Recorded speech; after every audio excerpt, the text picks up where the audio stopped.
So Susan, Mary, myself. Yep, go ahead. Sorry, Paul. So you can get started whenever you're ready to call to order. You have everyone here besides Jen Carpenter. Okay, so right, so 4:01 in the afternoon on December 13th. We're going to call the meeting to order. We do have a quorum. Paul Kearis is present.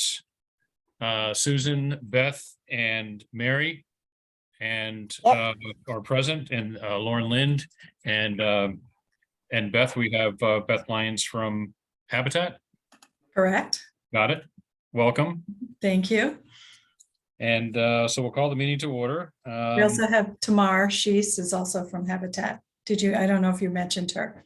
No, and Oh, no, Noreen as yeah. well. Noreen's there too. Hi, there we go, Noreen. Yep. Oh, Okay, where's Nora? I don't see Noreen. so There, I see her. Tamara is on. Okay. Yeah, Yep. it shows 9 participants here. So Noreen, is she here as well? Noreen Brown? She Okay. is. Okay, awesome. Welcome, everyone, to the Cohasset Affordable Housing Steering Committee. And what we'll do is we'll open up the floor for Habitat to kind of fill us in on the whole process now of winning the bid and where do we stand, where do we start. I don't want to say when do we end, but we'll get to the where do we start part first, I guess, right, Tamara? We are, Paul, is it okay if I share my screen? I have a presentation. You sure can. Okay. Screen. Share. Can everybody see that? We can. Okay, Sure. great. Well, here's the title slide. So we're happy to be here at the Affordable Housing Steering Committee. Trying to advance my slides. There we go. So I thought we'd start with introductions because I know you guys all know each other for the most part.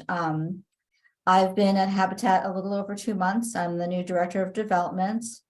Thrilled to be working with you guys on the Jerusalem Road project. Thought I'd start by talking about the project a little bit, and I'll let Beth and Noreen add to it because again, I've been here a very short time. Talk a little bit about fundraising, and then I thought we'd just have some reflection and discussion. Does that sound good? Sure does. Great. So this should look familiar to you. This is our duplex plans on Jerusalem Road. Kind of I did a who, what, where, why, and how. But our organization, along with the community of Cohasset and really beyond, are hoping to build these 2 homes for families who are in need and who can't pay for an affordable mortgage, and they're willing to partner with us to change their lives for the better. Each is a 3-bedroom, 1.5 bath home, kitchen, living room, obviously. We're at on Jerusalem Road, and we're doing it to help families one family at a time, kind of giving them a hand up and not a handout. And we do so by harnessing the time, talent, and treasure of so very many people. Noreen, do you want to talk a little bit more about the project and where we are? I do have the next slide is kind of like where some ideal dates. I'm not sure we'll reach them, but we are going to start our family selection process after the first of the year, hoping to break ground in April and be site ready for volunteers by May. That comes with a huge caveat, and it has to do with fundraising. Our board wants us to have 75% of the money for the home in the bank before we break ground. So our budget currently for the project is $521,522. That's a little over $391,000 to raise. And so far we've received $38,600. We've been doing a lot of prep work on grant fundraising, foundation fundraising, and we have $280,000 pending right now. And that gives us kind of the focus on individual fundraising to kind of get us to our goal. But before I go into how our plan to do that and how you guys could help us, is there anything else about the project, Noreen or Beth, I should mention? I guess I'm not sure who's aware of this. I know Lauren is. We've been working with the town and their attorneys. We have taken title to the property. So we have at least transferred the title. Now we have the title in our name. We have to go back and just reconnect with DHCD on the pricing of the house. When we originally priced these homes, the interest rates were a lot lower. And they want us to come back and just put a marketing plan before them again to make sure that all the home prices meet the program guidelines for affordability. And we're not concerned that they won't, because we're still way below what a house could sell for in the 80% of AMI market anyway. So is this for the total property? Both? That budget for both homes, correct? Yes. Yes, okay. Yeah. Yeah, any other questions before I move forward? Tamara, did you want to talk a little bit about in-kind donations too, how that can help with reaching our numbers? I don't know if I can say anything else besides what you just said, but whenever we get an in-kind donation towards the budgeted portion of the house, it does count as money in the bank. And we work with many companies and local businesses to make that happen. Is that something, can I ask a question, please? Of course. Is that something in terms of like reaching out to, say, an electrician or a plumber or whatever it might be, that you all do individually to solicit in-kind help? Or is that something that members of our committee are to try to do? It could be both. We have all our electrical work is done by IBEW. What about plumbing? Plumbing, we're not 100% sure we have somebody, but there's a possibility. We're always open to talking to people. We can use a lot of help, and it really helps us reduce the cost and keep things moving. So on So the in other words- in-kind, would that be they donate their labor and you buy the materials? It can be. Okay, We do that with IBEW. We provide the materials and Okay. they do all the electrical. okay. So could a service contractor do a portion of it, for instance, rather than a plumber? I'm just using that as an example. I mean, I don't have anybody in my hip pocket that I know, but you know, in other words, instead of a plumber saying, sure, I'll do the whole thing, but they might say, okay, I'll do one of the bathrooms, or they'll do a piecemeal. Is that something that could work? You know, if somebody is willing to donate X amount of their hours or time to assign it to like a specific part, does that work? Or do you really need to have somebody kind of take on the whole thing? I think it could work. I think if you put us in touch with them, we'd have probably a better idea of managing that. I understand your example. Plumbing isn't really the example, but for example, plumbing would be probably no, because one person has to pull the permit. But maybe, Oh, okay. but yes, I see your idea is great, and I think it could work in other avenues. So you can see where it could work sometimes, but not others. But yes, you know, if you have anybody in mind that you want to connect us with, you know, or make an introduction to us, that might be easy for us to kind of look at it, evaluate that system or that portion of the home and see where our need is. Okay, I'm thinking painting also, that I might be able to approach. You know, Yes. we're in a condominium and there's a contractor who does all the painting in here, and it's someone who's done a lot of individual work for us, my husband and myself personally, that I don't know, I'd be willing to ask him if he'd be willing to assign some of his guys to do, I don't know, part of it. I don't know how much they'd have to work that out, but so that's something that is palatable for you all. Yeah, absolutely. Okay, Yeah. that's all. Thank you. We're willing to pretty much talk to anybody. So- Okay. Well, I just didn't know if that kind of situation was a role that we could play, or if that was really stepping on your toes, and I don't want to. Oh, not at all. Not at all. No, Okay. we wear work boots. You don't have to worry about stepping on our toes at all. You're tough. We are. So Okay. I'll get into a little bit of the fundraising. I will probably answer a lot of your questions and talk about how we might partner. So I thought I'd start with a question about why do people give? And I love this quote from Kay. She says, donors do not give to organizations because organizations have needs. They give to organizations because they meet needs. And I love this kind of, what are those charts called? The overlapping circles. because I view myself as a matchmaker, not a salesperson really. But we're just trying to listen to what donors' interests and goals are and meet them to our mission's needs. Like you said, you might have a painter who would love to donate, some paint. If I ask them to do plumbing, it's not really making sure that they are connected to our organization. We have to understand what the donor's interests and goals are and figure out how they can help us meet the needs of the people we're hoping to help. So I kind of want to start with a question about why you're so passionate about this project. Just by meeting us here and you being part of this steering committee, you obviously have some sort of connection and might know others who might be passionate about this project. Do you guys mind going around to talk about why this project? Why are you involved in this type of work? I'll jump in again. if Yeah. nobody- Sure, Susan. Nobody minds. Well, Noreen, shall we Oh. go back? Shall we go back to August of 2016 when I first called you and said, Exactly. hey, I just heard about this property that I think is going to be, possibly available because there was a fire and blah, blah, blah. And the town might be able to, take possession.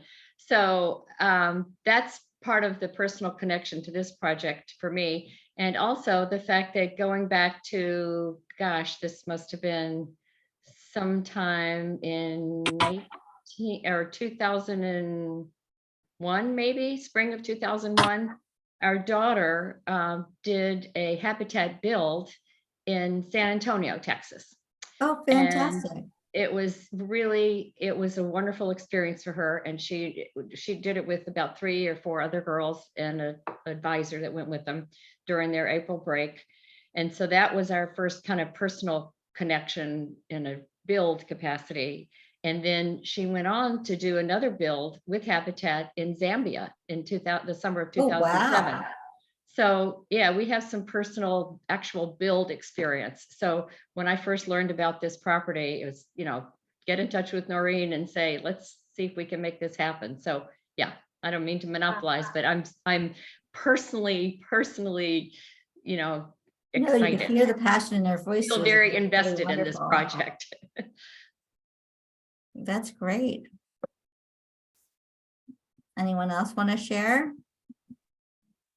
Yeah, I would just say that I've been aware of Habitat for Humanity for very many years and always thought your mission was a really amazing one. The fact that you could get people to come together and build houses and, Jimmy Carter, for one, being sort of the face of Habitat for Humanity, but the idea of a former president getting out and banging nails, was always intriguing. And then I have a good friend who was involved in Habitat for Humanity down in North Carolina. She was actually one of the administrators. I think she worked with the people who ultimately moved into the house. But so I've been donating down through her, to Habitat, but now I'll have to donate up here.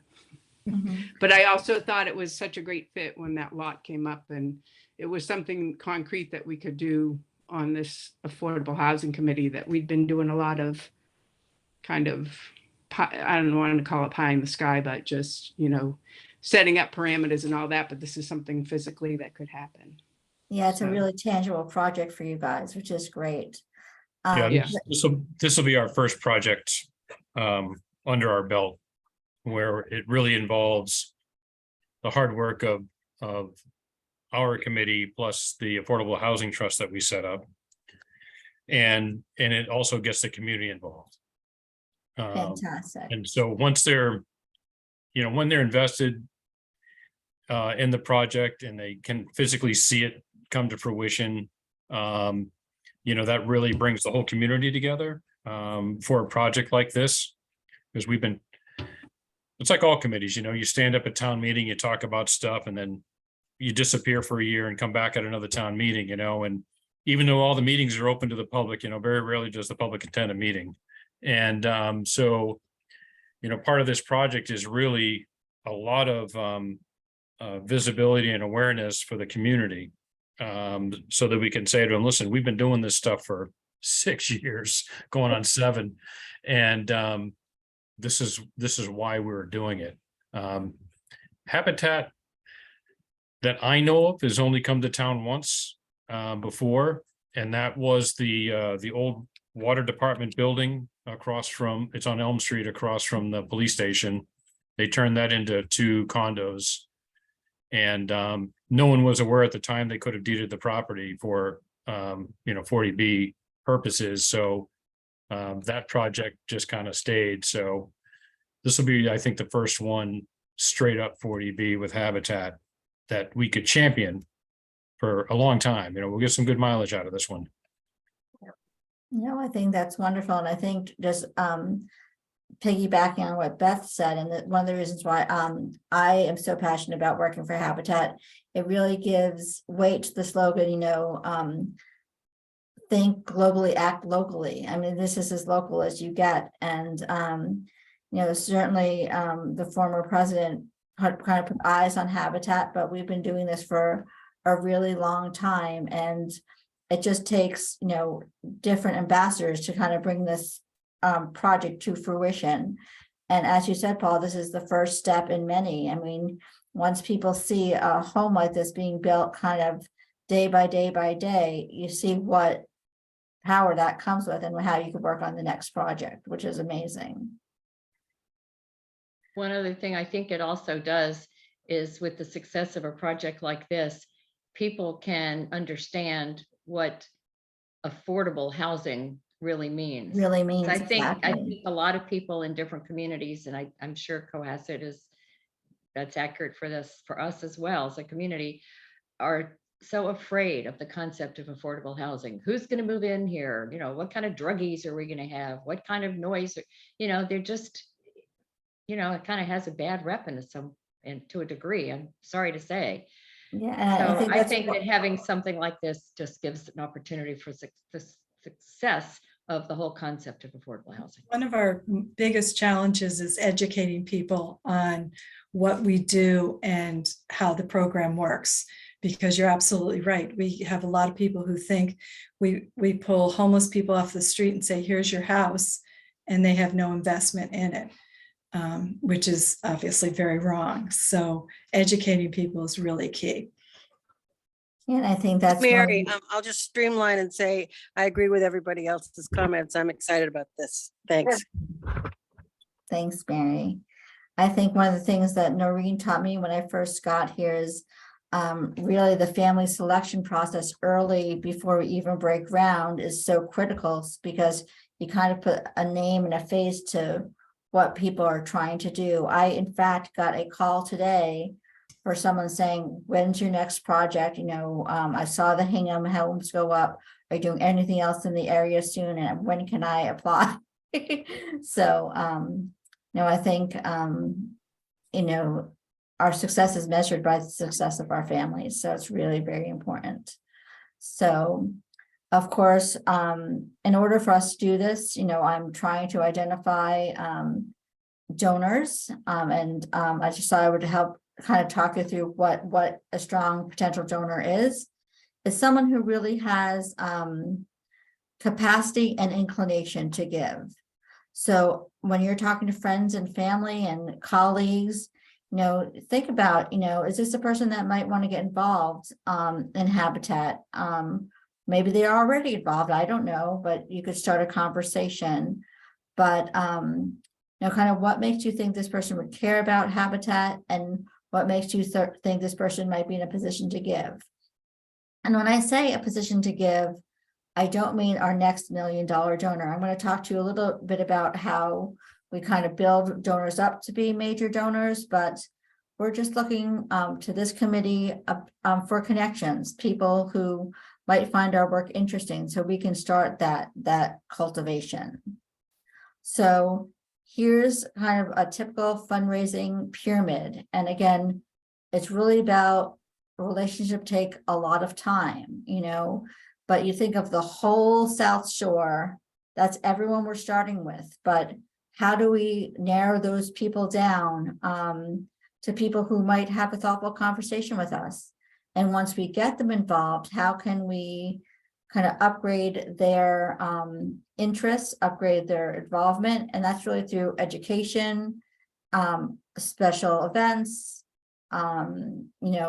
build days, anything that, can make them learn more about our organization. So I'm really hoping that you can help us with the bottom layers of our pyramid, who might be a good fit for us to talk to.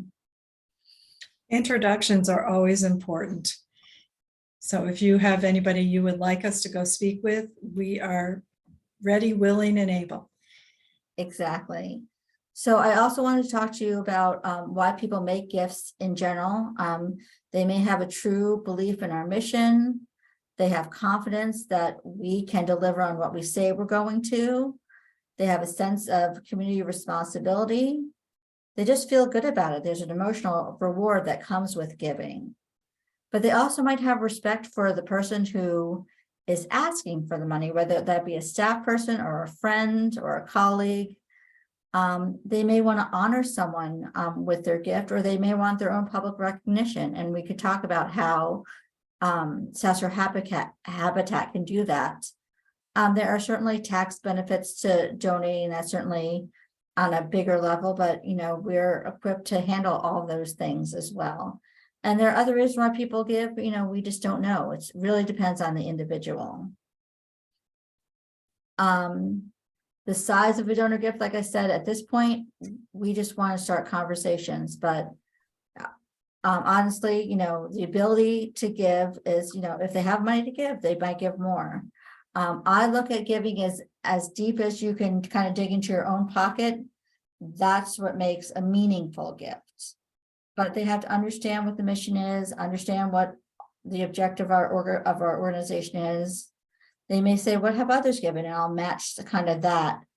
But again, it makes difference who makes the ask, what the donor is asked to give, and their interest in recognition, and what the people around them have given makes a really big difference.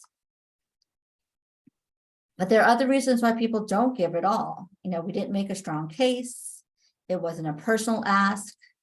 No one suggested a specific amount. They kind of just let it hang out there without any real action plan. The solicitor did not listen to them. I always say, we have 2 ears and 1 mouth for a reason. Most of my job is about listening, and again, making that match between what someone wants to accomplish with their philanthropic giving and what we can match them up with. Some people say, I want to give this way. They didn't give me that option. There's more than one way to give. And the last reason I'll talk about is that no one followed up. We might have a great lunch, we might have a great coffee. They say, yeah, I might be interested, but no one follows up with them. And that's the role of staff, really, I think, and how we could partner with a great volunteer solicitor. But the number reason why people don't give is that they're not asked. So as Beth mentioned, we are looking for introductions. We will talk to anybody. Everyone has an interesting story.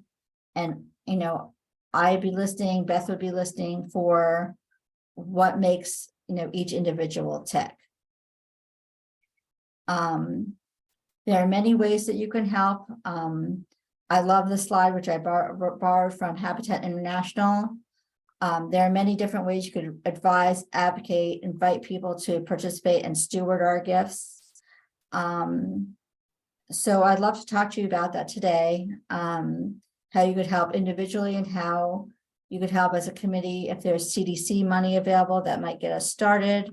We could kind of create a challenge grant if you like. We can do house parties. There's many things we can do together. I did want to let you know that we just scheduled our gala event to happen right in Cohasset.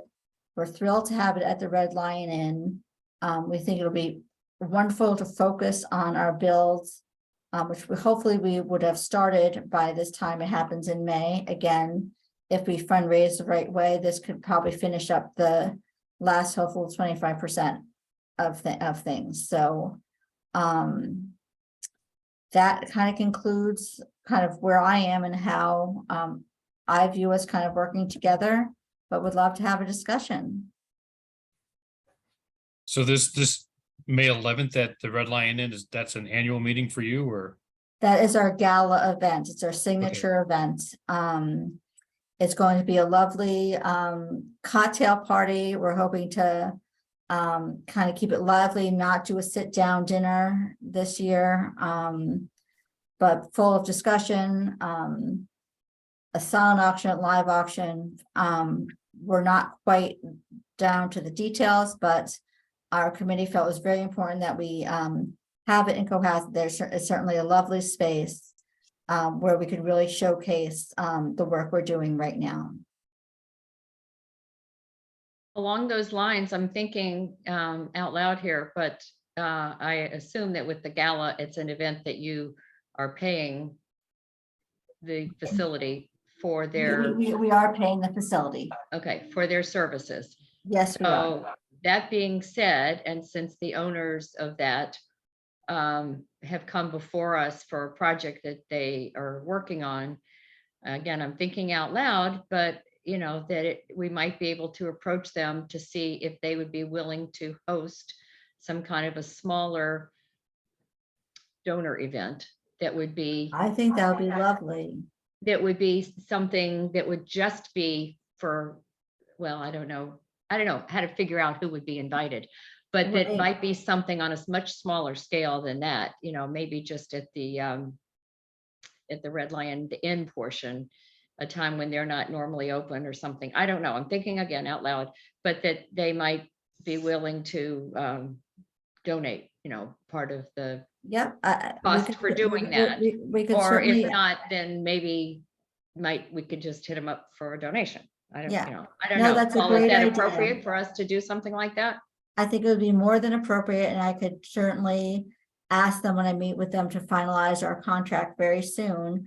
But gathering people with passionate people like yourselves, just to have a conversation about what we're doing is exactly what we're talking about. We have to get people excited about it, you know, whether that be for a lunch or just to get together. I think it's a lovely idea. Just so you know that I believe you might be talking about George McGoldrick. Is Yeah, that correct? Ted. Okay, so George we have a really nice relationship with him already. And he's very generous to us as far as donating space Oh, okay, items. So I think we've already got a start, maybe. okay, Yeah. Mhm. But your support couldn't hurt. yeah. Well, my husband has worked some with them on the design for the things that they're trying to do down there at the harbor. So, you know, he's got a contact and relationship too that we could certainly, I wouldn't mind, you know, trying to follow up on it. Great. You know, I don't want to personally feel like I'm doing anything that's inappropriate, you know, in a capacity as an Affordable Housing Steering Committee member, you know, trying to overstep or Right. take advantage of that role with a personal relationship or anything. It's not like we're all buddy with them, but I'd Right. be willing to at least initiate a conversation. But if you've already got a connection with George, then that's fine too. Lots of connections are always good. Yeah, more is, in this case, less is not more. I think more is more. Yeah. And like I said, Susan, you know, once we have space, whoever might ask for it, having someone like you to talk to the people we're inviting about why you're so passionate about the project. You're shaking your head, so maybe that's not your I don't role, know if but- that's. Or at least inviting friends and family to the event to say, hey, someone wants to talk to you about this. All right, or maybe I'll consider. Okay, Yeah, I think that the gala having it in Cohasset's a great way to bring attention to the project. Exactly. And we have a lot of corporations who are sponsors, or have been sponsors in the past that aren't necessarily that familiar with Cohasset. And so this just will open their eyes to a whole new town and project. But attendance of the gala does not mean that that money is targeted to the Cohasset project. It's not the same as a donation no, to the no, it Cohasset isn't, Guild. but I would like to have some sort of component at the gala, maybe restricted to the Cohasset project. We have to talk to our committee about that, but we certainly like to highlight the project as much as we can at the gala. So Well, I remember, in raising the funds, the 280,000. So the question really becomes, are we solely responsible to raise the 280,000 in Cohasset? I'm gonna go back a slide because I think the 280,000 is what we have outstanding in grant proposals.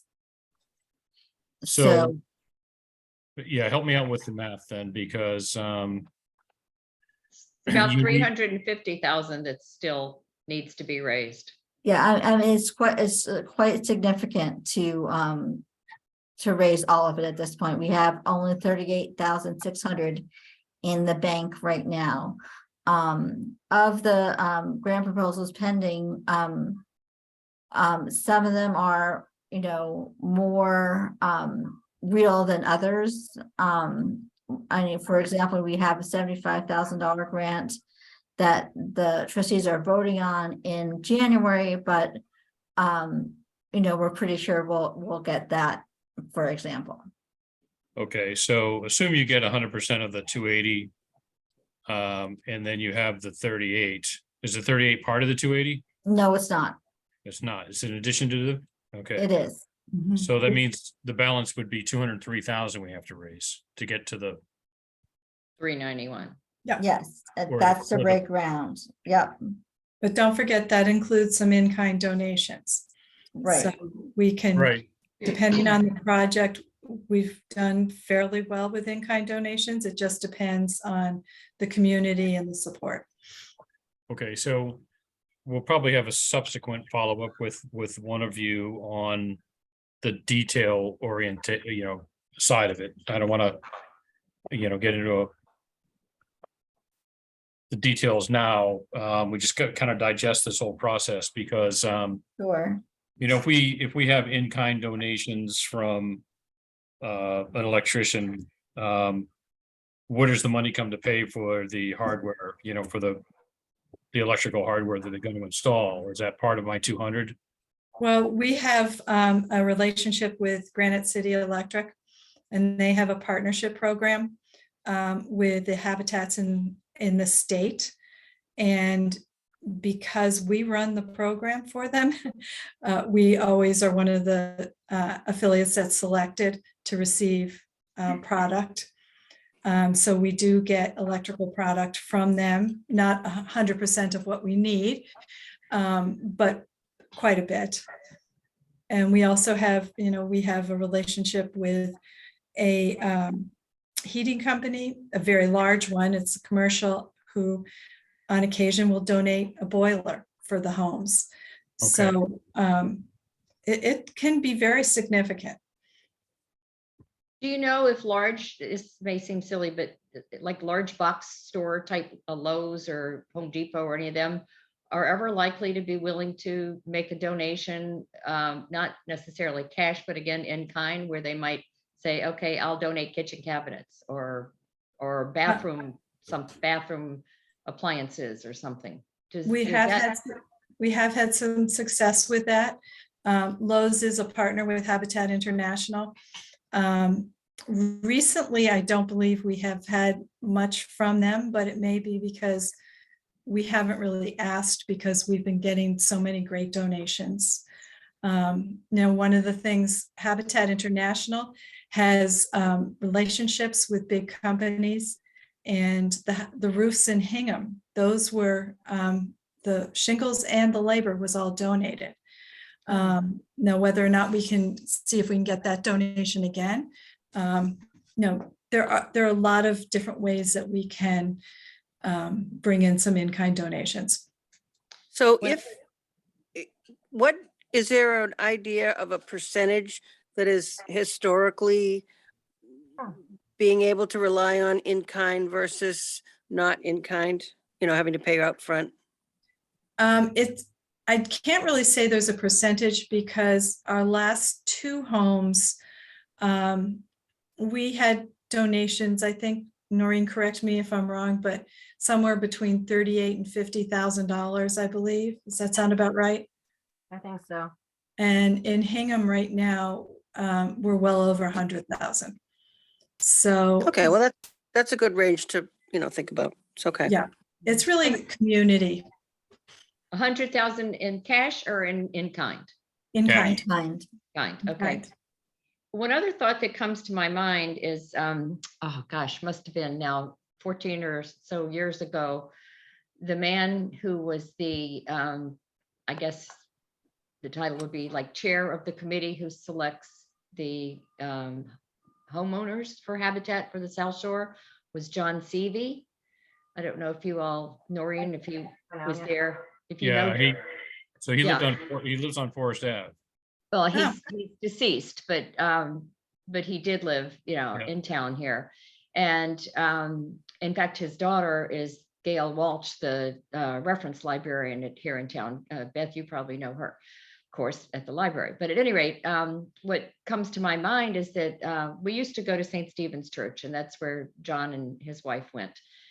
And I was on the mission committee with John. And so I'm just thinking that now that there's finally going to be, excitingly, a habitat build right here in his hometown, that it might be appropriate to approach St. Stephen's to we no longer go there, but at any rate, to approach them to see if they might be willing through their mission committee or whatever to make a donation in his honor, in his memory. I think that's a really good idea. Do you remember who the priest is at St. Stephen's? Because I'm a I member. don't know who it is now, because we left there about 10 or so years ago, 10 or 11 years ago. And so we're no longer at that church, but I believe that I'm a member of St. John's Episcopal Church in Duxbury. And by the way, I did live in Cohasset for 5 years. And one of the past assistants, I believe, is now the rector at St. Stephen's. And if that's true, I can see her in my mind's eye, but I don't recall her name. I don't know if yeah, any of she's your little, others. tiny little Yeah. person. Yeah. Yeah. Very nice, the times I've chatted with her, but I just can't recall her name. Yeah. I So think But I would think that would be at least worth a conversation. I'm not sure I'm the person to do that. I remember working with John on the committee, but on the other hand, I left the church, so I don't know. I just don't know whether that is the appropriate, if I'm the appropriate person Well, for that or not. we do reach out to the faith community for support. I think doing it in his honor and memory might be something that would be Yeah. even more significant for Yeah, I them. think it's very significant, Susan, for sure. And as Beth mentioned, we do partner with the faith-based communities a lot in our work. So we would be, reaching out to them. And again, any connection that you have or you know of to make those warmer introductions are always appropriate. And I appreciate it. Yeah. Do you reach out to future neighbors? I'm thinking like to the, what's the restaurant that's up the street? Beth, do you recall the name of that? Corner stop. Corner stop. Yeah, Mhm. Corner Stop, because they're kind of The- potential future neighbors and other actual residents in the community. I would think that the neighbors who kind of have a vested interest in wanting this to turn out positively might feel like they might want to do a little something. I'm not saying they need to be 5-figure donors, but We have a relationship with the Corner Stop. They do donate to us. We would like to hold a community meeting in Cohasset to introduce the project, explain why we're coming to town and the importance of it. It's a great way for people to start buying into the project, sharing who we are, what we do, and why this will benefit the town. And it's also a great way for us to get people who want to come build with us, because it takes us, this project will probably take over 500 volunteers to build. So, one of the venues that's a possibility would be at the annual town meeting, which would be in May. Where, as the Affordable Housing Steering Committee can present our annual report by doing it in person rather than publishing it in the actual town report. All committees submit annual reports that get put into the annual town meeting. So we can talk to Chris Senior about having, they have a time limit on what you can do. So maybe it's a 7 or 10 minute presentation that we could stand up and say, us along with the Housing Trust, here's what we've been doing. And here's an opportunity for you to meet Habitat. And here's what we're doing in 808 Jerusalem. Funding from CPC or funding from the trust has been allocated, and here's what we're doing, but now we need an opportunity to get the rest of the community involved. I think that's a fantastic idea, Paul. Yeah, so that's probably the best venue for something like this, because other than that, it's going to be a sponsored event that we do at the senior center and hope 20 people show up, so All right. yeah, so this is that I think we should try and plan to do something like that. We just had one last night, which is our fall town meeting. And usually it takes 15 minutes to get 101 people there for a quorum. But last night over 200 people showed up because Yeah, the harbor was the catalyst that brought everyone big in. topic. And it was Yeah. the last on the agenda. Yeah, so annual town meeting, everyone, there's a large crowd that comes out for that. So that would be an opportunity certainly for us. And I think that's a great idea. we can Yeah. use Lauren to help float that idea with the town manager, after the holidays. A thought I have for the committee, I'm not sure if the Old Goats group even still convenes, but if they do, They if do. anybody has ties in, that would also be another good group of a cohort of people in town to get before. What's it called? It's called it's agree. called the Old Goats, and it's actually Yeah. like a monthly thought that's meeting what it of said. yes, of Yeah. a community of people who in the community who get together. I And know they've that got they some deep pockets, I think, some of those folks. So, So they're Yeah, I mean, all- I know you can't maybe say that, but I'll throw that out there. And so So- that's always nice. that's why I said I don't get invited to the Old Goats, but I know that they meet. I know the things they discuss, and I think this would be a fitting topic for someone who's an appropriate candidate to go before them and speak about. Yeah, so Right. I do know quite a few of the Old Goats. They do meet. It's been around since the late 60s. And it's retired businessmen is what it was. It still is. They get together basically once a month and once every 6 weeks. And just socially get together and talk about things that they're working on or things that they're helping, and trying to give back to the community type of thing. Do they meet at town hall? So we no, do they meet at town hall? No, they don't. Yeah. So I believe they were meeting at the Red Parrot for a long time. It's not called the Red Parrot anymore, Yep, but yeah. so Oh, it's not called the Red Parrot anymore? no, I think it's called just the Parrot now or something. I don't Oh, know. okay. But they meet at a restaurant somewhere. One other place that is a really great avenue that is not necessarily going to generate the big 5-figure kinds of donations, but you never know, is just, visibility and the audiability, if you will, on Cohasset 143. I don't know who of this group, I know it's on Facebook. And there are a lot of people who go on to Cohasset 143, even people who don't live in Cohasset anymore. You're talking about but the Facebook Cohasset 143? Yep, the Facebook Cohasset 143. Yep. And to be able to talk this up in a very positive manner, once again, getting back to the concept, if you will, of what people think of with affordable housing.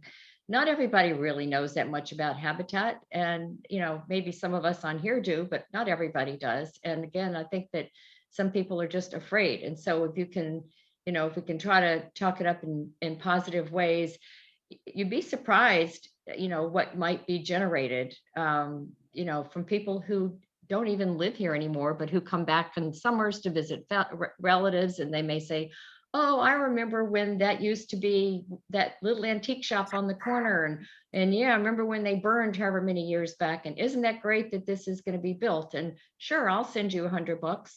You know, I mean, I'm not talking huge amounts, but boy, you add them up and, you know, you've got something. Mhm.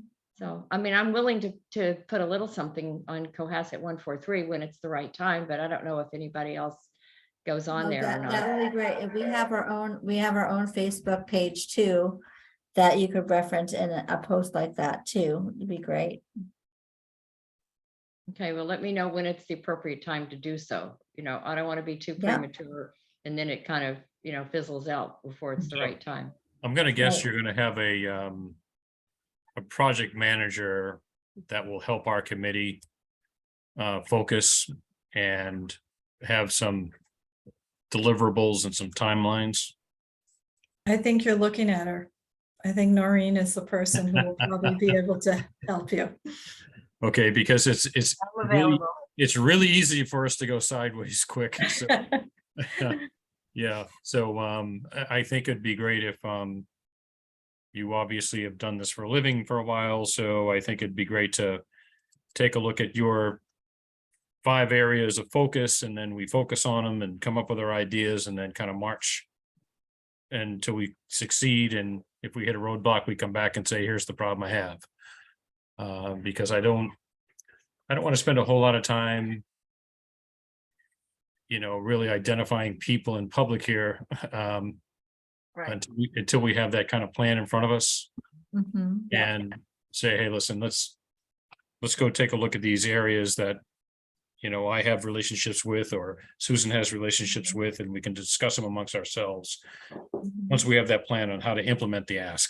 Yeah, do anyone on the call, do you have a Facebook or a LinkedIn profile currently?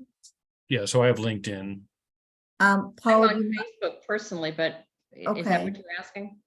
yes, would you mind if I either linked in with you on LinkedIn or friended you on Facebook? Because honestly, one of the ways that has been most successful for me in my 25 years of fundraising is to kind of look at your contacts and see who might be interesting to talk to, and then ask you, how well do you know this person? You know, I have, 800 contacts on LinkedIn. Do I know them all? No, but if I can put a list in front of you guys, based on your neighbors, or and we'll see kind of where we go from there to see if you'd be willing to make an introduction.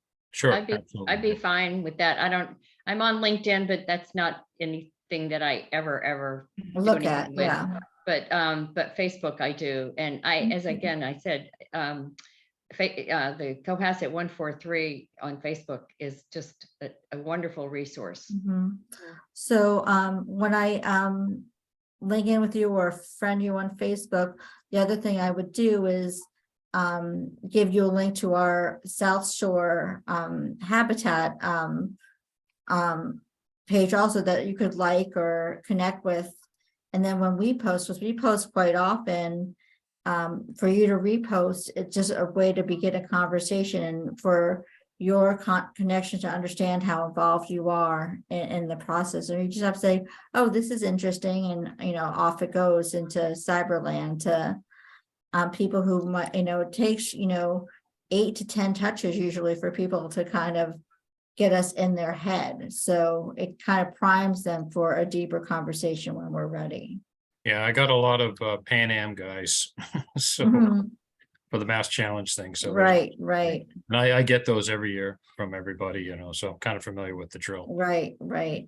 So Paul, going back to what you were saying, I think one of the things that is critical is the timing of when we are talking to people and getting out there. And we made this mistake before of starting way too early, and then, people lose interest. But when they can start seeing something happening, even if it's just a bulldozer sitting on the site, or, people on the site, that's when the excitement really starts to grow, because Right. there's activity. Okay, yeah, so we do want to time it, and demonstrate to people that there is action going on. We, yeah, we had a tough time with the senior center, getting the public buy-in and raising a lot. I mean, they had a lot of donors, but it was challenging. It was challenging, and it really was challenging because prior to us getting rolling, there was a lot of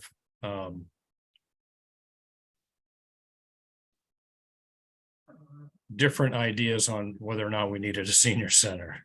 So even though it was in process, it was put up privately by the Social Service League, which was a nonprofit, Mhm. and the town was agreed to buy into it and do it together. And then there was change in town management that went into a different direction when this whole thing started to roll forward. So that was probably the main reason why there were some issues surrounding the fundraising. So I think we've got the town 100% behind us as far as all of the town committees and residents in the town are all for affordable housing. So we certainly have the awareness. We've been to all the meetings. We've stood up and talked to people during town meetings. So we've actually got a discount for CJC Stop and Shop. He's putting in apartments up there which are deeded affordable. So he received a discount towards his cost of sewer. And so the town has already demonstrated that they're behind affordable housing for sure. So I think the timing is going to be important, though. I think Can we get a timeline from Habitat? Yeah, so What the only they- what time, their expectations are over the next couple of years? well, what's on the screen right now is groundbreaking April of 2023, site ready for volunteer, May of And 2020. again, I have to say that's very optimistic, Yeah. given the amount of fundraising we have to do. So I think the biggest thing I think we have in front of us right now is getting up in front of everyone at town meeting and introducing Habitat, showing the graphics of what the house will look like on the property, and demonstrating that we've already invested whatever monies we got from CPC and, you know, the Housing Trust. Mhm. And then, Paul, know- sorry, do you have an amount from the trust at this point? Or I have do to- we have to make a presentation? What are the next steps on that? we do, so we would talk with the trust and do a presentation with them to see. They're going to see the financials, right? What's required, what, you know, they're gonna be, they want. As any trust would do, is they want to be the last one in to kind of backfill what you didn't get, rather than be the first one in to try and give you what you need. Right, So, I yeah. mean, it's interesting. I mean, I will say from someone who works with, foundations quite a bit and major individuals. No one likes to be the first in, so, Yeah. if the trust would have some sort of commitment, and then maybe we can go back to them to fill in the last, couple $10,000. That might be a way to do it. Like I said, I'm new to this myself in terms of working with this type of group. But I can tell you that from the Hingham standpoint, when we got the CPC money from them, donors said, okay, you're, over 50% of the way, we can now, budget this much for you as Okay. And I opposed. think it says a lot to the community if the trust is willing to go out on a limb at the beginning and say, we're so excited about this project. It is the first new construction house duplex that we are accomplishing. It is the very first, like you said at the beginning of the meeting. So that's something for them to be proud of being involved with. And kind of put their money where their mouth is. I mean, that's what this money has been given. When I used to be on CPC for 15 years, for all those years, I kept talking about, you know, every year we put money into the affordable housing kitty, if you will, for the CPC funds. And we don't have a single new project to show for it. So now there's one. Let's see the money. I think Mhm. it's worth, you know, kind of being, I guess you'd say, kind of hard ass about it. Yeah, so with CPC money, since we set up the trust, we've been asking CPC to transfer their money into the trust. Right. That's Um, why it's worth, I'm not talking about going to CPC. I'm talking about going to the trust and say, look, the CPC put this money into the trust. Yeah. Now it needs to go to this project. Right, so the reason why we did that, for the folks at Habitat is that, the trust can make the decisions to spend that money without a town meeting. Right. So. So do you have a sense of what's in the trust and then how we might support you in asking for that money? So we are, extremely close to the trust. Okay, So yeah. we Mhm. just need to get together with them, to find out what your needs are compared to, what they want to reserve for other projects. So we just want to present that to them, so. I don't. So I guess I'd like to go back to my other question. I'd like a timeline, not on the construction, but on the fundraising effort, and say, you know, by March, we want to have identified 10 big donors and 30 little donors. By July, we want to have negotiated what we need to negotiate from the trust. Just look at all these little pots of money and seeing what the timeline is and the action needed to accomplish it at certain times, because I just don't know when to start, when not to start, or, you know, what we're doing as a committee versus what you're doing time-wise. So that's one of my comments. My other comment is I'm happy to staff a table at town meeting with anything, you know, either materials to hand out, a sign-up sheet for anybody who might think about volunteering, for somebody who might think about being a donor, for, you know, and maybe put up some posters of what the property might look like if, and I don't know how how the space up at the high school would allow something like that, but They have I it think bringing outside that the right to gym. people. Yeah, outside the gym, they have a Would table be- every year from somebody. Right out in the lobby. Mhm. No Okay. problem with that, Mary. You're on it. Yeah, no, Okay. I'd be happy to join you on that too, for sure. Yes, There's, we're only gonna move forward with this project with wide community involvement, and between signing people up for build days and, asking for donations, or at least setting up some meetings about how we could have a more thoughtful conversation. The people who care, the kind of people who go to town meeting, that's for sure. It sounds like from looking at this, what's on the screen now, you know, if 70%, 75%, which is this figure of 391, 164 is Mhm. needed to break ground, and you're talking about breaking ground in April of this, 5 months away, the time is now. We're not talking 3-4 months out to start fundraising. And Am I wrong in thinking that? no, we are actively fundraising already. You see all the grants that have been written. Okay. We also have some large donors who do live in Cohasset, and they're going to be our first contact to share with them what is happening. So we are moving forward. We're not, this is the most important project that we have to raise money for at this point, and it's our main focus.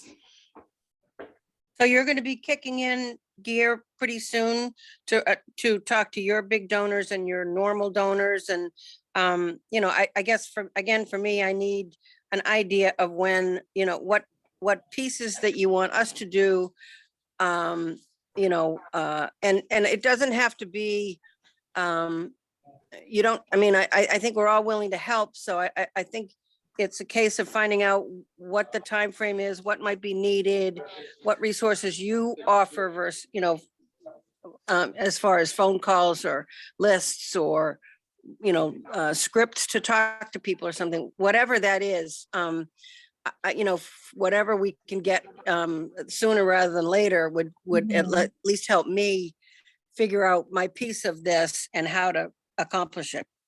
Yeah, it might make sense, if, the committee members are okay with this, is for me to meet with you guys individually to find out, what your individual strengths are, what your willingness to do.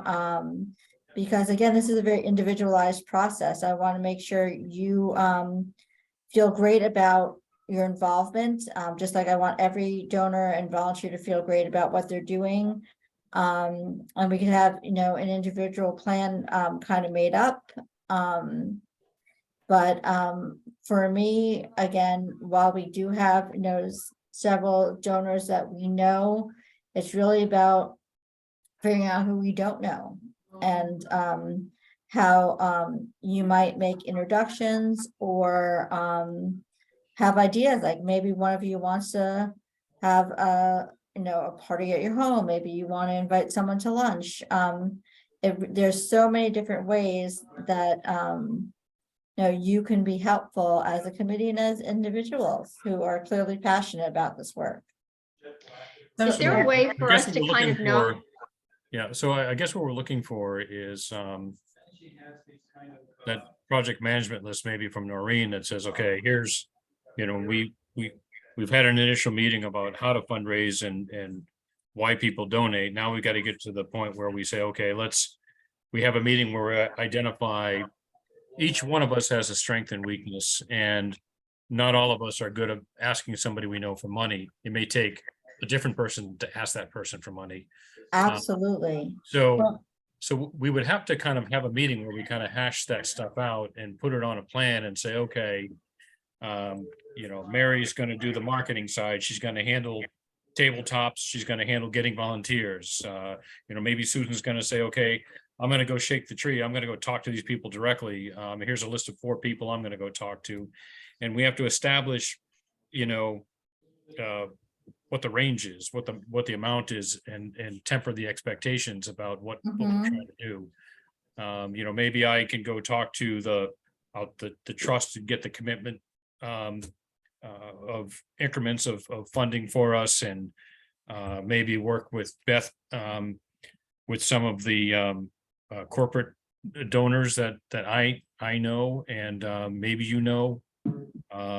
some of the corporations that you mentioned tonight. I know some of the perhaps some of the people that are in senior management or ownership of those companies live in Cohasset, so that we can speak with. Great. There's those opportunities. So I just want to maybe have a meeting set up, and we meet once a month, but we can set up additional meetings specifically for Habitat only, to where we can I want to focus on some subject matter to where we can, get this stuff written down and we can start to march forward, because the fastest thing that happens every year is town meeting. And we just had one last night. And I'm telling you now that the first month of January, they tell everybody, whatever you want on the warrant has to be in by the end of January. Right. And then the selectmen hash it out in February and March. And then they lock the date down for publishing, Right, and May comes before you know it. Yeah. But I think it would probably be helpful to a degree, though, just so we're not doubling up on certain individuals or certain companies, to be able to kind of almost each of us try to have a list of who we might want to suggest to put on a list to contact. Yeah, So I think that- we can have that meeting in January where we can kind of kick around some of those names and see who Right. they are, so. So I'd like to make a suggestion. So for our board meetings, we need to put together a whole package of how we're doing the fundraising and where we think we're getting the money from. And with that, we can, I think, answer some of Mary's questions. Noreen specifically can answer construction questions.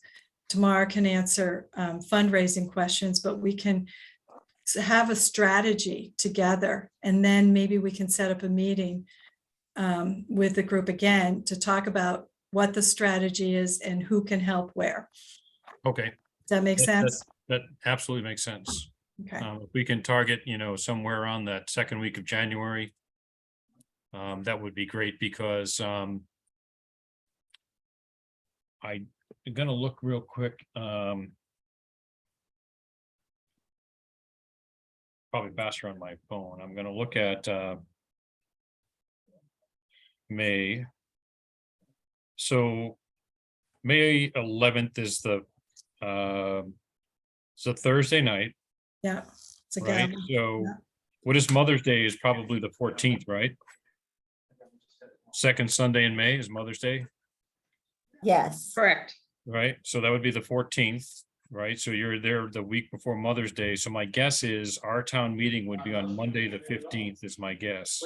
Where did she see Christmas? I think they were gonna set it for May 1st, actually. I don't May know if they 1st? did that. Town meeting? That was the date I was given, though, was May 1st as a tentative. Okay, Okay. so what I want to tie in is if where town meeting is May 1st. So our town elections for selectmen and whoever else is running in town is probably towards the end of May. So my guess is that that'll be coming up as well. It's usually after our town meeting is the town elections. mm-hmm, But so if we can make a big push for this at town meeting May 1st, we can then invite people to buy tickets for the gala at the Red Lion Inn. yep, that Right, and last kind of, minute tickets, sure.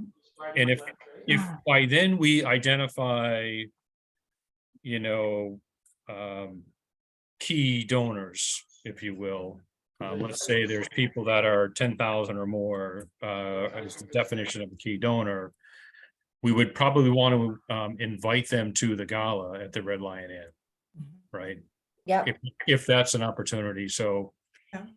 Maybe the trust buys a table at the dinner. I don't know if you sell tables for $1,000 a table or whatever you do. Right, so that's usually what most groups do, right? Sell a table at 10. yeah. Right, so maybe that's what we do and we invite people to that event and kind of Yeah. use that. I will let you know, Paul, we are thinking, while the concept is the same, I think we're gonna keep it a little bit more fluid and maybe not have people sit at 72-inch rounds. I think Okay, we'll certainly have sponsorships available for, 10 people can come as a group, but we'll situate them in some way that, we want to keep people moving and have a really fun, lively time is what the Okay. board would like us to do. and that's fine because there's been a lot of local events there that a lot of people have gone to Mhm. at the Red Lion Inn, so it's very familiar to most folks in town to go there for a fundraiser of some sort. Yeah, so we're gonna be using the barn, if you guys are familiar with the property for the main events. But we're also gonna be using the cave, which is their speakeasy, for kind of a late night, and by late night on a Thursday, it's like after 9, like 9 to 10, 10:30. But those are we are trying to diversify our supporters and maybe get some younger people involved. That maybe if they can't afford, a full ticket to the gala, they may How come. much to are the tickets usually? They're between 150 and 200, 250. Our committee is looking at that Still again. trying to decide, okay. But, to go into the second part of the evening would be a much more nominal, ticket price. But like late night, like snacks, like pretzel bites and French Right. toast sticks. Okay, Yeah. So is it premature for me to reach out to an in-kind type person at this stage, or do we need to? I'd rather wait to the second week of January? January to get, Okay. let's get something on paper that we're all looking. Okay. to. Yeah, and Well- I'd love to follow up with you guys individually so I can help bring together everyone's ideas, so we have something to, a boilerplate, if you will, to start our conversation. And if we have our plan together, we can share with you who we will be talking to who already have relationships with South Shore Habitat, which might help with That's you good. deciding who might Yeah, and you might say, oh, I know this person. Have you thought about this person, that Right, we may okay. not have thought about? Okay, Okay. awesome. So I don't want to take up more of your time. It's been an hour already, and I can't thank all of you enough for sharing Oh. this with us.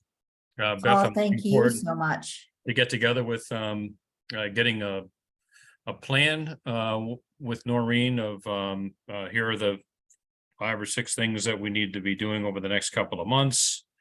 One of the tasks is going to be, scrubbing a list of names. And here's who Habitat already knows. Yeah, I know them or don't know them. And then we can branch off to see who talks to them and how we can leverage the relationships. Whether Habitat takes on that person or one of us takes on that person, or we can all identify that during that time. So Right, that sounds good. we all have to be collectively together on that whole sheet. Yeah, and just to clarify, Noreen is our project development person. I'm the development fundraising person. Oh, okay, so you're Um, gonna handle that. Yes, I would love Noreen to do everything, but her hands are busy just with the construction piece of it all.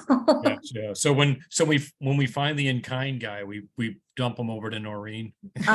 Yeah, yes and no. She'll be able to tell you what we need and what we don't, but I would probably manage that relationship in terms of stewarding the gift and making sure they feel appreciated and things like that. Awesome. Okay, great. But we make a tomorrow- good team. I just, I'm the fundraising person. She's the construction project management person, but I move on her timeline pretty much. So your job is to corral us and keep us focused. So I would love to be able to do that. It would be my honor, quite honestly. But thank you so much for your involvement. yeah. So Awesome. thank you for coming on today. Yeah, thank you. Thank you. Thank All right, you. thanks, guys. Take care. Thanks, Appreciate it. Merry Bye. Christmas, happy holidays. Thank you. Bye, everybody. too. Thank you again. Bye-bye. Thanks, Beth. It's exciting. Yeah, it It's is. very exciting. It's really happening. Susan, All right. I love the history too. I did not realize it was going on for that long. Our daughter, who's the one that went to San Antonio and Zambia, is actually on the phone now calling from San Francisco. So Oh, wow. How old is she now? she just turned 40 last week. Fantastic. Happy birthday to her. Thanks. Okay, take care. Bye. Thanks. All right, so Lauren, I'm just gonna next stop. up. Okay, so Hold on. so we got through the Habitat. Thank you for setting all of that up. Absolutely. And so the next up is on the agenda is affordable housing development sites, general updates. So we have basically CJC, Mhm. we have 14, 1 Pleasant Street. Forget about North Main. And I can't think of what else besides the harbor. Well, the harbor project's already in process, but Right. what do we have there? Something? Sure. So I'll just give you a quick update. The 390 Chief Justice Cushing Highway, that project is moving along. They've gotten at least partial certificates of occupancy, so they're starting to move in tenants. By the time that project has all of their full certificate of occupancy, we'll be able to submit for the paperwork to get those units on the SHI. So that's moving along. We have the units affiliated with the offsite inclusionary zoning for the harbor redevelopment project was located at Cushing Road. Those 4 units, they're now occupied, and we've submitted that paperwork to the state to have those, to get those units counted into our SHI. So that's in progress, and that's What exciting. was that? I lost you there for a second. It was, is that the harbor Cushing- project? Yeah, the Cushing Road is the site where they put the Yeah. units offsite. So those the submission to DHCD to get those units counted on our SHI has been taken care of. So we're waiting on that confirmation. 1 Pleasant Street just continues to move ahead with construction. There's really no substantial update at this time, but they're moving as planned. And then you already heard 808 Jerusalem Road, so I won't give you too much more on that one. The last thing I just wanted to bring to your attention was, what else did we have in our queue? We South Main. had, yes, South Main. So 55 South Main Street, it's still before the planning board, but right now they are sort of working on refining what their plan is, and they actually need to re-advertise their hearing. So it's not enough to give you a substantial update at this point. If this project continues to move forward, it may be that we get somewhere from 1 to 3 affordable units. But again, I won't know until they really have a plan in place as to how Yeah, they plan. This is the one over by St. Anthony's. This is the one on South Main Street over by the gas station site, Yeah, Casa Malatesta site, Yeah, yes. yeah, yeah. And then the other South Main Street site, 147, which is down by the church you just referenced, that's Mr. Schiavo's property, which I believe he's still moving forward. There had been some sort of permitting scenario that delayed his process, but as far as I'm aware, he does plan to move forward with the development as planned with the 3 units above, but there's been no sort of breaking of ground yet. So I'm not sure what the timeline is on that one. Okay, so the one where the one next to the Red Lion Inn with the gas station is, you're telling me Yes. that they came back and said condos? No, they still haven't made their determination yet. Oh. And then they got held up in their planning board process because of a technical error with a meeting. And now they have to re-advertise a hearing and come back in January. Okay. So more to come on that one. Yeah, they talked about fixing the culvert last night too, so with the town meeting, so. That's right on her property. Yes. So there's issues there, so that might be a little longer than usual, so, yeah, I was just curious on the other one down the other end, by St. Anthony's, with the garage that burnt down. He volunteered to do affordable housing. And the trust paid for some consultant to help him implement affordable housing, so that's the one I don't know. Right there, Summer Street. Right. That's the one that I was referencing, that there had been some holdup in his construction process. I don't have another update, but he's Okay. planning to move forward with the 3 units. We have when he plans? does. When he does, okay. Do we have plans for 147? You likely would have gotten them a long time ago, but I can find them again and redistribute them. Oh, no, I was just curious. I was Yep. wondering what the status was. I probably do have them from a long time ago. Thank you. Yeah, no problem. And is the one on North Main Street up there across the street, next to the golf course, is that completely dead in the water? I know the select board kind of wanted to put it on hold or something like that. I mean, is that just dead in the water? He's just pulled back on it now? At this stage, yes, for him to move forward with that, they needed the town to buy in to do a local initiative application, and the town did not want to do that at this time. The And do we applicant, understand why that was, Lauren? They Because were I looking- just don't get it. yeah, they're looking at the zoning right now, and in addition, the property owner was not there the night to represent his project. I explained the project for him. They had seen it. At the end of the day, the board had, I think, some additional questions that weren't able to be answered. We didn't have the owner there. And then in addition, coupled with the fact that they're doing a major zoning overhaul and looking at zoning, they want to do this in sort of a more thoughtful approach as opposed to one piece projects. I think at the end of the day, also that project, whether or not that development had moved forward as he wanted, it would not have changed the zoning of that parcel, and it wouldn't have helped us with MBTA compliance, which was one Yeah, of the that was arguments my- is like, That was my right. point, was the MBTA. What can be more perfect location than right across the street? You can walk across. right. But even if he developed that under a local initiative program, it doesn't change the zoning. So you need to change the zoning of Okay, the parcel to actually have it count. So, okay, I see. so with all that, they decided this is just not the right time and place. Not to Okay, say that makes no more sense. forever, but right now we're not going to move forward on this application. Well, thank you for explaining that. It makes Yep. more sense, because otherwise I was kind of annoyed that they turned it down Right. Yeah, he didn't help himself either, so. by not being there. No. So. Okay, so I think that's pretty much the updates for the different sites. So we do have a lot going on, but as Rob Jeffers would say, we still have nothing. So we're getting damn close. He did sit a couple of rows in front of Beth and I last night. He I showed up. saw him, yeah. So he was there participating in Sure, he town. misses us terribly. He does. So the next thing on the agenda is the committee charge modification to the select board. Lauren, you had originally that letter, we were gonna, it was not correct on the bottom. We were gonna go from, Yeah, from 7 to 5, not 5 to 7. yeah. I wasn't here actually at your last meeting when you discussed this, and I didn't write that letter. That came from Rob Jeffers. So, Oh, okay, okay. Oh, so, yes, so Rob, okay. okay. yes. But if that's just a simple correction that needs to be done, we can do that and then send it back for Paul for a signature. Yeah, so Yep, that okay. would be it. I don't, did he send you Fair the enough. Word version of that? I'm not sure, but we have the tool to convert it if we don't. So Okay. All right, so yeah, so if you read through it, it says, we were this and that, now we want to be this, so. yes, And at the bottom, the last line said, in summary, we want to go from 4 to 7, which actually we want to go from 7 to 4, or whatever it is. right. So that's, Okay. I think. yeah. So that was it.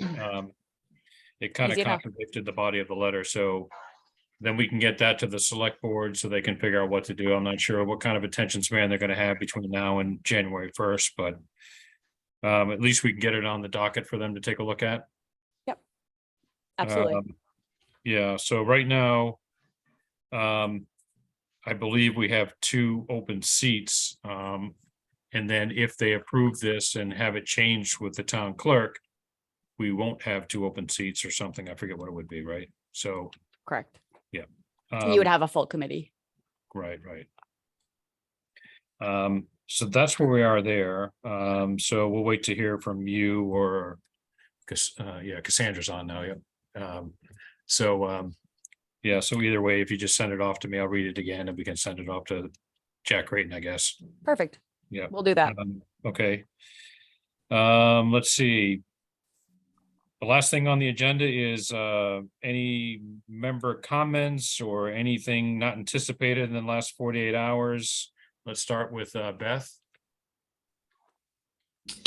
No, I think that was an interesting meeting, and yeah, it'll be interesting to see who they have in their pocket and see where we need to go from here. The library, fundraising 400,000 for their outdoor space is Yeah. going to be competing with some of the bucks too, but that's the way it is in a small town. Yeah, I saw that amphitheater thing last night. I said, last I checked, there was a music circus behind the library. So now we need an amphitheater. Yeah.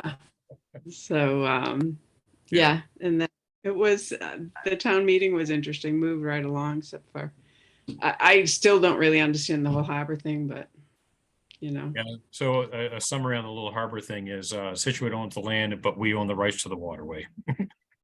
Oh, is that what it is? I That's what couldn't it is. figure out. Yeah, okay. Oh, So land is different than waterway. So okay, so Yeah. never the twain shall meet. according to the 1953 Massachusetts general law that was passed on behalf of Cohasset, so.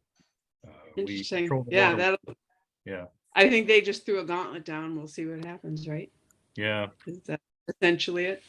Well, we eventually gave back the Panama Canal, so, maybe Situate will get the land and get the waterways back 100 years from now. That was a big mistake. And then Lauren, you might know that this whole sidewalk committee thing, as far as I know, there's like no such thing as a sidewalk committee. They haven't stood it up yet, have they, Lauren? I believe that they have started a charge and appointed a select board member, but I think they're actively recruiting for other candidates. It hasn't met yet. And that's as far as I know of this. I know there's been a lot of discussion about sidewalk needs and wants in town. So I think the next step was, let's charge a committee to look at this. Yeah, so will 6 of them be from King Street? I don't know. That I don't know. They certainly want their sidewalk. Well, I'll tell you, Yeah, I live on Old Coach Road, which is off of Forest Ave. The best thing that happened was that sidewalk that came down Forest Ave. I know. Really? When I first moved to town. It's used every day, but that took 12 to 15 years. And we wanted a stop sign at Old Coach in Surrey to slow the cars down. And the state Oh, Army Corps of Engineers said, no stop signs needed. If you put curbs on both sides of the road, it automatically slows traffic. But then interesting. they forgot to tell the Army Corps of Engineers that Forest Ave is all ledge. Oh, They Putting couldn't in get the curbs was curbstones, they not couldn't get easy. curbstones on half of it, you know? So, yeah, so that's why there's some curbstones and not curbstones. Yeah. Yeah, it's kind of But fun. yeah, but it still works. It does. You It's know. awesome. So, but you know, ours was, 12, 15 years in the making, but Yeah. anyway, so, okay, Mary, you still on? I'm here. All right, Nothing much for me, except I'm gonna be away from the 1st of January to the middle of March. But I'll hey, be that's in on fundraising back and forth. season. That's fundraising season. Sorry? That's fundraising season. We accept money from Well, Florida, you know. I started to say I'm gonna be on Zoom and I'm hoping it's better down there, so. Okay, but yes, so you can fundraise wherever you are. I, Well, you know, there's I'm probably trying to plenty do of Cohassettites who are down in Florida. You can, you know, just approach them down there. Awesome. Well, Okay. again, I'm, as it was said, I'm not that great at fundraising. I've tried for another organization I work with for foster parents, and I haven't had a lot of success. But I'm great at marketing and materials, and happy to accompany anybody who's doing a meeting with somebody to help explain or whatever. And most of the friends that I know who are wealthy, I think somebody else will probably be approaching. So I'm, again, I can come up with a list. I don't know how successful I'll be. But I'm happy to I'm happy to help with the sort of behind the scenes processing and all that stuff. Awesome. So we're big on capitalizing on your strength and compensating for the weakness. So that's what we really have to do. It's something that we learned a long time ago, and everyone wants to volunteer and everybody wants to help, but not everyone's good at certain things, so Right. nonprofits usually put somebody who's an accountant in charge of building a building, and when they should be doing accounting and Right. fundraising. So once we identify that list with Tamara, then we can identify everyone's strengths and weakness, right? Right. So what you're comfortable I'm doing. Yeah. I'm really happy that you asked for a whole project management Yeah. program. I don't think that's the way they usually operate, but I think it's the only way that we're going to be successful, at least for me. And sounds like for you, that to know, okay, this is what we're doing. This is when it's due. This is who's doing it, what's expected. That'll really work better for me. And I suspect it sounds like for you too. Yeah, I'm good with marching orders. Self-discipline is sometimes the hardest thing to achieve. So, whether you're going to be on a diet, or whether you're going to exercise, or whether you have a project that you really want to help with, if you don't have it in front of you and kind of itemize whether it's, top level or a couple levels down, at least you can keep going back to it saying, oh, yes, I forgot about this, so Yes. that's the plan. Okay, Susan, you're up. It was a great presentation. I'm super, super excited about this project, and I think we'll be able to make it happen, and hopefully the sooner the better. So I don't have anything else in addition to that. The only thing I guess I would, hope is that, we can try to get Jen involved. Obviously, she's not able to be here tonight or this afternoon, whatever. It's so dark. It gets dark so early. It is. When it's 4 o'clock, it feels like it's night. So at any rate, just to, especially as we're starting to go forward with our planning, just so that Absolutely. our committee goes from 7 to 5. So it's that much more important for the 5 of us to all be involved. Awesome. All right, I don't have any comments myself, other than thank you to everyone here for really supporting the committee. I know have been dwindling, and we've had a couple of seat changes, but I think we've got the ability here to really make something happen here, and I'm very excited about it. I think that once we start to move forward, we're going to actually, CJC's apartments will be online here, and that's going to help us. That was our first one to get the number of affordables up to 10%. And then I think once we get this habitat under our belt, that's going to bring us a lot of awareness throughout the community. And then what'll happen is a couple of things will pop, maybe 1 Pleasant Street should be up by then. They're in front of sewer now. So I know they're getting closer. So maybe they'll open up in the spring or something like that. And then the smaller projects will start to come in front of us that we can handle. I think the reason why this habitat is so important to me is when I first started this, I spent a lot of time with Mass Housing trying to get this grant. I think Lauren was on the job for 2 weeks trying to get this $400,000 grant. I tried to buy the Tredis house with the grant money so that we can get some veterans housing, some affordable housing there. So once I got my teeth into it, the one thing I realized is we didn't have a trust. So I went out and I really lobbied hard for the select board to put in a trust. And when they found out they had one but didn't know it, we had to get it funded. So I worked hard to get that funded and we got it funded. So now the biggest thing we have to do is have a transaction. Yeah. So, And something to show for. Yeah. Getting, but it's bigger But than getting- that. It's bigger than that. getting, like- Yeah, we have not exercised all aspects of the trust and our committee and the select board in the town. So once we do a complete transaction where we identify the 808, it's awarded through the public process for Habitat. They come in and build it. The trust helps fund it. The town volunteers to help build it. Now we've exercised the entire thing, right? So now the next project should be a little easier and the next one should be easier, right? So then it becomes something that is sustainable, meaning that if any one of us retires from the committee and somebody else comes on, the transaction's already there. So they'll already know how to get through all of this. So that's what's very important. The biggest importance on this 808 is really that part of it is this, Cohasset is really famous for starting committees and just ending them. They sunset. Yeah. You never hear about it. And then 10 years later, they say, oh, yes, 10 years ago, we had a We committee. used to that have a did this." committee for that. Whatever and happened. it fizzled. Yeah. It fizzled. Well, Paul, So- when you decide that you're gonna try to approach, going before the trust, I'd be happy to go with you, Okay.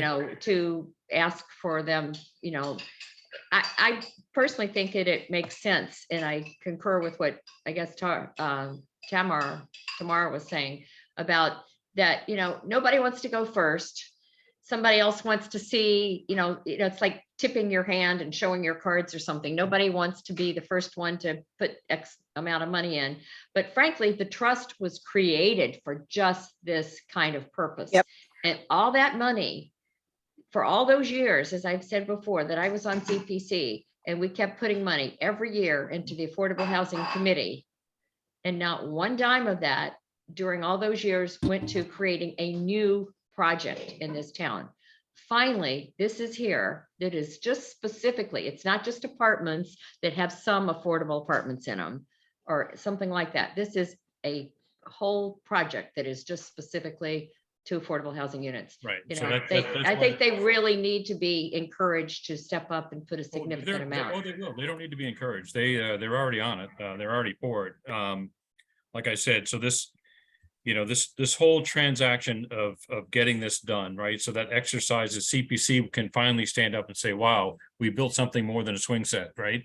Exactly. So this will be exciting because remember, we've identified other areas in town where property was been put into the trust for them to do something with it, whether they sell it as open land, open space, or something gets developed. So we have to be mindful that the trust isn't going to put 100% of their money into this and have nothing No, left. no. So we want to make sure that we provide an opportunity for them to take a look at everything, and maybe there's a pendulum that swings our way for a while because CPC collects that money every year. So it's it's going to be collected every year. So, so that's where we're at. So like I said, I think this is very important that the whole town will be involved in something. And I think that'll be worthwhile. We want Yeah. to set, I'm gonna have to go because Michael needs this computer for another meeting he has. But it looked like he Um, needed help in the kitchen back there too, so. No, he's cooking while I'm able to do this and, then he's got a meeting. That's that- nice. He's not Yeah. he's not helping me out. He's got a meeting at 6 and this is his computer because mine doesn't have good connectivity. I'm like you, Mary, mine keeps going down. But do we want to quickly set a time for a meeting to just go over what we were talking about today about 808, not just our regular committee meeting, but something else? I'm gonna wait to hear back from Tamara, but I think for us in January, I don't know, Lauren, if you have something like the 16th or something like that. Or no, today's Tuesday, right? 17th.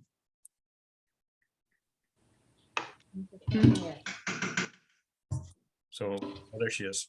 Hi, sorry, folks, just Come on chatting up. with Cassandra. We've got to get going because I have a next appointment. But thank you all for your time. I just sent an email connecting everybody via email so that you have the contact and vice versa for individual contact. Just a reminder, please don't respond to that email because I don't want you to wind up in a loop with chain communication for open meeting law purposes. Yes, so reply just to the recipient only. Correct, or you take it elsewhere if you want to connect with the Habitat folks separately. Just avoid the chain copying each other on it, because at the end of the day, it just, the open meeting law stuff applies to you all. So I sent that to you. I'm gonna get this letter taken care of and sent off to select board once I square that away with Paul. And other than that, I will be in touch for our January meeting. Did you have anything Okay, else for me? we'll wait to hear from you for January. Yes. Is our January meeting just a regular January meeting, or do we want to try to have another separate meeting to just go over this stuff?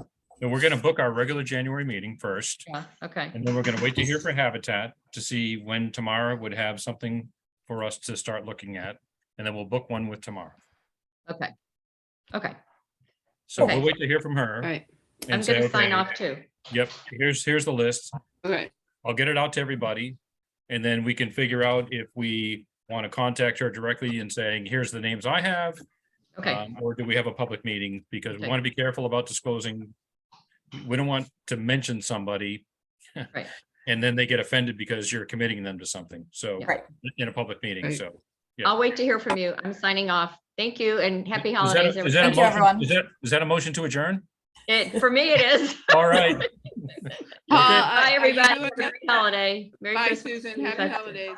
You too. Bye-bye. Thanks all. Thank you. Paul, Bye. Paul, are you doing the minutes?